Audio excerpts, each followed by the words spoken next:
ಹೆಚ್ಚಿನ ಮಾಹಿತಿ ಪಡೆಯೋಣ ವಾಹಿನಿಯ ಪ್ರಧಾನ ಸಂಪಾದಕರಾದ ಹೊನ್ನಾಳಿ ಚಂದ್ರಶೇಖರ್ ಅವರಿಂದ.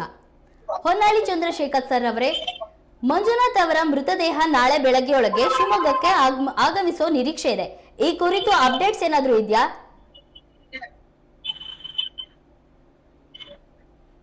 ಮೇಘ, ಶಿವಮೊಗ್ಗದ ವಿಜಯನಗರ ಬಡಾವಣೆ ನಿವಾಸಿ ಮಂಜುನಾಥ್ ಶರ್ಮಾ ಅವರು ಭಯೋತ್ಪಾದಕರ ಗುಂಡಿಗೆ ಬಲಿಯಾಗಿದ್ದಾರೆ. ಪೆಹಲ್ಗಾವ್ನಲ್ಲಿ ಅವರ ಪ್ರವಾಸ ಹೋದಂತ ಸಂದರ್ಭದಲ್ಲಿ ಯಾವಾಗ ಗೊತ್ತಾಯ್ತು ಕರ್ನಾಟಕದ ಇಬ್ಬರು ಭಯೋತ್ಪಾದಕರ ಗುಂಡಿಗೆ ಬಲಿಯಾಗಿದ್ದಾರೆ, ಅದರಲ್ಲಿ ಒಬ್ರು ಶಿವಮೊಗ್ಗದರು ಅಂತ ಹೇಳಿ ಅವರ ಮನೆಯಲ್ಲಿ ಮತ್ತು ಇಡೀ ಶಿವಮೊಗ್ಗದ ಎಲ್ಲಾ ಕಡೆ ಒಂದ್ ರೀತಿ ವಿಷಾದ ಮಡುಗಟ್ಟಿದೆ. ಯಾಕಂದ್ರೆ ಪ್ರವಾಸಕ್ಕೆ ಹೋದರವರು ತಮ್ಮ ಪತ್ನಿ ಪಲ್ಲವಿ ಹಾಗೂ ಪುತ್ರನ ಜೊತೆಗೆ ದ್ವಿತೀಯ PUCಯ ರಿಸಲ್ಟ್ ಏನಿದೆ ಅದರ ಸೆಲೆಬ್ರೇಷನ್ಗೆ ಅಂತ ಹೋದವರು, ಪ್ರವಾಸಕ್ಕೆ ಹೋದವರು, ಗೆಳೆಯರನ್ನೆಲ್ಲ ಬೀಳ್ಕೊಟ್ಟು ಹೋದವರು ಈಗ ಅವರು ಅಲ್ಲಿ ಭಯೋತ್ಪಾದಕರ ಗುಂಡಿಗೆ ಬಲಿಯಾಗಿದ್ದಾರೆ.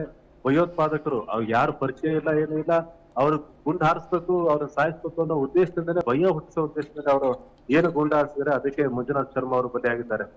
ಅಲ್ಲಿ ಅವರ ಪತ್ನಿ ಪಲ್ಲವಿ ಅವರು ನಿಜವಾಗ್ಲೂ ಅವರಿಗೆ ಆ ಕಾಶ್ಮೀರದ ಆ ಪೆಹಲ್ಗಾವ್ನ ಸುತ್ತಮುತ್ತಲಿನ ನಿವಾಸಿಗಳಿದ್ದಾರೆ, ಅವರಿಗೆ ಸಹಾಯ ಮಾಡಿದ್ದಾರೆ, ಅಲ್ಲಿನ ಅಧಿಕಾರಿಗಳು ಸಹಾಯ ಮಾಡಿದ್ದಾರೆ, ಅವರ ವಾಹನ ಚಾಲಕರು ಸಹಾಯ ಮಾಡಿದ್ದಾರೆ, ಎಲ್ಲರೂ ಸಹಾಯ ಮಾಡಿದ್ದಾರೆ. ಜೊತೆಗೆ ಕೇಂದ್ರ ಸರ್ಕಾರ ಅವರ ಸಹಾಯಕ್ಕೆ ನಿಂತಿದೆ, ರಾಜ್ಯ ಸರ್ಕಾರವೂ ಸಹ ಸಚಿವ ಸಂತೋಷ್ ಲಾಡ್ ಅವರನ್ನ ಕಳಿಸಿದೆ. ಇಷ್ಟೆಲ್ಲ ಆಗಿದೆ.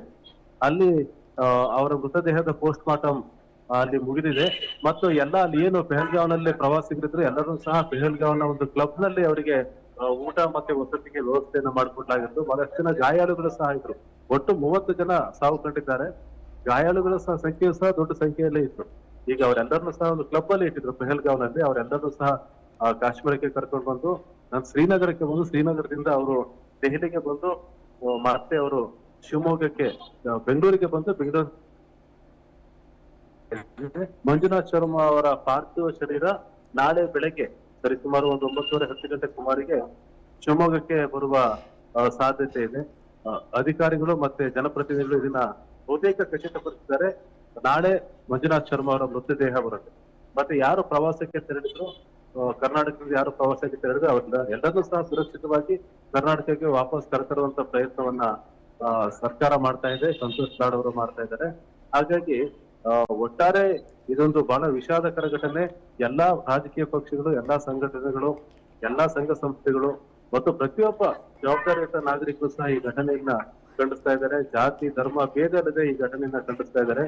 ಭಯೋತ್ಪಾದನೆಗೆ ಯಾವುದೇ ಧರ್ಮ ಇಲ್ಲ, ಈ ತರದ ದುಷ್ಕೃತ್ಯಗಳಿಗೆ ಯಾವುದೇ ಧರ್ಮ ಇಲ್ಲ ಅನ್ನುವಂಥ ಅಭಿಪ್ರಾಯವನ್ನು ವ್ಯಕ್ತಪಡಿಸ್ತಾ ಇದ್ದಾರೆ. ಆದ್ರೆ ಪ್ರವಾಸಕ್ಕಾಗಿ ತೆರಳಿದಂತ ಮಂಜುನಾಥ್ ಶರ್ಮಾ ಅವರು ಬಲಿಯಾಗಿರೋದು, ಅವರ ಕುಟುಂಬ ನೋವಿನಲ್ಲಿರೋದು, ಅವರಿಗೆ ಸಾಂತ್ವನವನ್ನು ಹೇಳಲಿಕ್ಕೆ ಶಿವಮೊಗ್ಗದ ವಿಜಯನಗರ ಬಡಾವಣೆಯಲ್ಲಿ ಇರ್ತಕ್ಕಂಥ ಮಂಜುನಾಥ್ ಶರ್ಮಾ ಅವರ ನಿವಾಸಕ್ಕೆ ಹಲವು ಜನಪ್ರತಿನಿಧಿಗಳು ಅಲ್ಲಿ ಹೋಗಿದ್ದಾರೆ, ಅಲ್ಲಿ ಭೇಟಿ ಮಾಡಿದ್ದಾರೆ.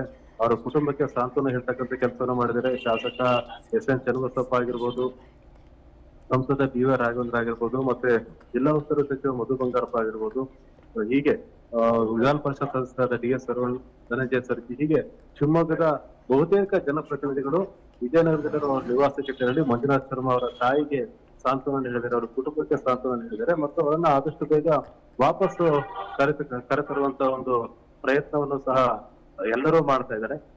ಈ ನಿಟ್ಟಿನಲ್ಲಿ ಪಾರ್ಥಿವ ಶರೀರವನ್ನ ಶಿವಮೊಗ್ಗಕ್ಕೆ ವಾಪಸ್ ಕರೆತರಿಸುವಂತ ಕೆಲಸ ನಡೀತಾ ಇದೆ. ನಾಳೆ ಬೆಳಗ್ಗೆ ಬಹುತೇಕ 10 ಗಂಟೆ ಸುಮಾರು ಆಸ್ಪಾಸ್ನಲ್ಲಿ ಅವರ ಮೃತದೇಹ ಶಿವಮೊಗ್ಗಕ್ಕೆ ಬರುವ ಎಲ್ಲಾ ಸಾಧ್ಯತೆ ಇದೆ. ಮೇಘ,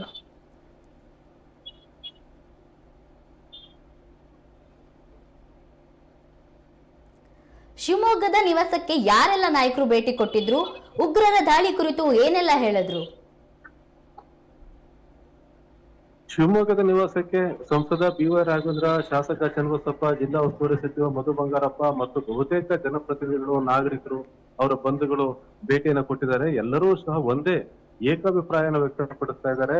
ಇಂತಹ ಕೃತ್ಯ ನಡಿಬಾರ್ದಿತ್ತು, ಇದು ಭಯೋತ್ಪಾದನಾ ಕೃತ್ಯ, ಇದಕ್ಕೆ ಕೇಂದ್ರ ಸರ್ಕಾರ ಕಠಿಣವಾದ ಕ್ರಮಗಳನ್ನು ತೆಗೆದುಕೊಳ್ಬೇಕು.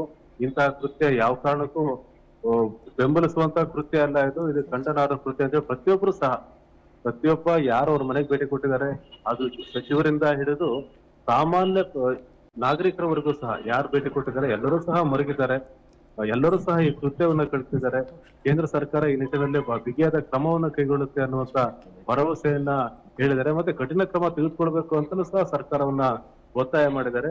ಈ ನಿಟ್ಟಿನಲ್ಲಿ ಎಲ್ಲಾ ಜನನಾಯಕರು, ಎಲ್ಲಾ ಜನಪ್ರತಿನಿಧಿಗಳು ಮತ್ತೆ ಎಲ್ಲಾ ನಾಗರಿಕರು ಸಹ ಈ ಕೃತ್ಯವನ್ನು ಕಟ್ಟಿದ್ರೆ ಇನ್ನೂ ಸಹ ಅವ್ರ ಮನೆಗೆ ಜನರು ಭೇಟಿ ನೀಡತಕ್ಕಂತ ಇನ್ನೂ ನಿಂತಿಲ್ಲ, ಬರ್ತಾನೆ ಇದ್ದಾರೆ. ಗುಂಪುಗಳು ಸೇರ್ತಾ ಇದ್ದಾವೆ.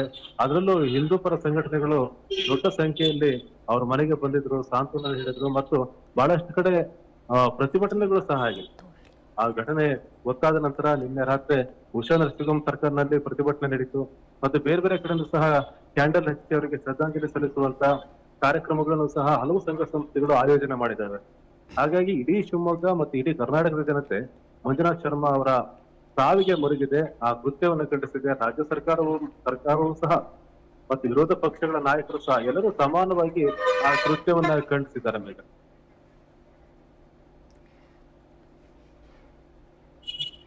ಸಚಿವ ಸಂತೋಷ್ ಲಾಡ್ ಅವರು ಈಗಾಗಲೇ ಕಾಶ್ಮೀರಕ್ಕೆ ತೆರಳಿದ್ದಾರೆ. ಅಲ್ಲಿ ಏನಾದ್ರೂ ಅಪ್ಡೇಟ್ ಸಿಕ್ಕಿದ್ಯಾ ಸರ್ ನಿಮ್ಗೆ?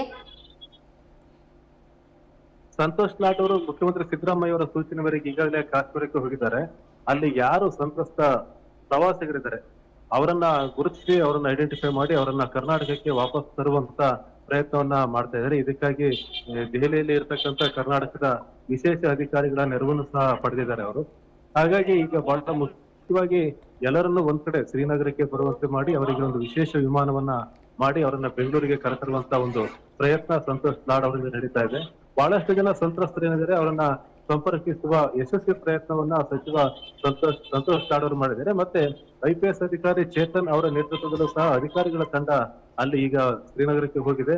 ಅವರು ಸಚಿವರಿಗಿಂತ ಮುಂಚೆನೆ ಅಲ್ಲಿಗೆ ಹೋಗಿದ್ರು, ಅವರು ಸಹ ಅಲ್ಲಿ ಬೀಳ್ಬಿಟ್ಟಿದ್ದಾರೆ. ಸಂತ್ರಸ್ತರನ್ನ ಸಂಪರ್ಕಿಸಿ ಅವರಿಗೆ ಸಾಂತ್ವನನ್ನ ಹೇಳಿ ಅವರಿಗೆ ಅಲ್ಲಿ ಏನು ತಕ್ಷಣಕ್ಕೆ ಏನು ಅಗತ್ಯ ಸೌಲಭ್ಯಗಳನ್ನು ಕೊಡಬೇಕು ಅದನ್ನೆಲ್ಲ ಕೊಟ್ಟು ನಂತರ ಅವರನ್ನ ವಿಮಾನದಲ್ಲಿ ಒಂದು ವಿಶೇಷ ಫ್ಲೈಟ್ ನಲ್ಲಿ ಅವರನ್ನ ಕರೆತರುವಂತ ಪ್ರಯತ್ನದಲ್ಲಿ ನಿರತರಾಗಿದ್ದಾರೆ.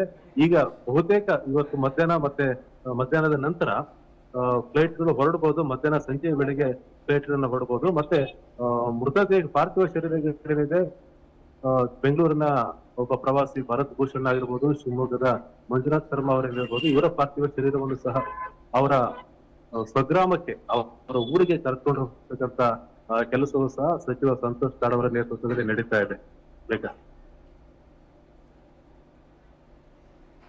ನಿಮ್ಮೆಲ್ಲ ಮಾಹಿತಿಗಾಗಿ ಧನ್ಯವಾದಗಳು.